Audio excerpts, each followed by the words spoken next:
Today's research mission finds us once again exploring the vast region of the New World known as the Wildspire Wastes. I'm searching for a brute wyvern, the heavily armored Barroth, often referred to as the Landslide Wyvern.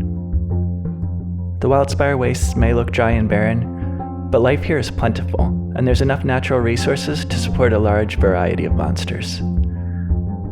The Barroth is an insectivore. It commonly eats insects such as carpenter bugs, hercudromes, and bitterbugs.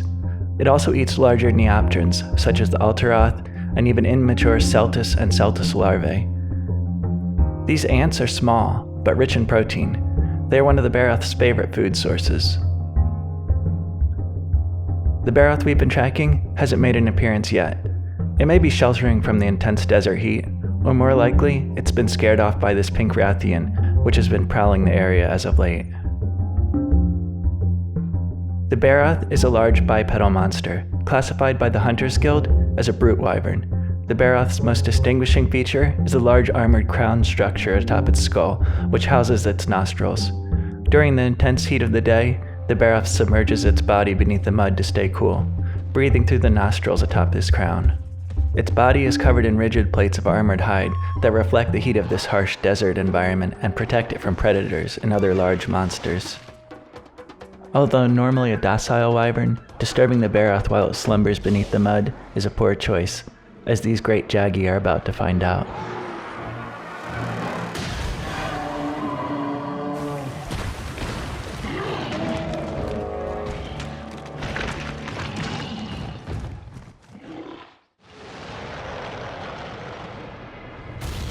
As night falls on the Wildspire Wastes and the temperatures cool, the Barroth we've been tracking leaves its muddy watering hole, seeking out colonies of ants living in the wildspires, rolling in the mud to cool itself, and marking its territory with mucus and fertile mud secreted from its crown. This territorial marking behavior serves as a deterrent, a clear warning message to other Barroths and large monsters to stay clear of the area. The Barroth, as you can see, is a docile monster. Our muddy friend here may look threatening, but this gentle giant rarely attacks unless provoked. As the sun begins to rise and temperatures climb, the Barroth returns to its watering hole to rest. Unfortunately for this Barroth, another large monster has taken up residence here during its absence.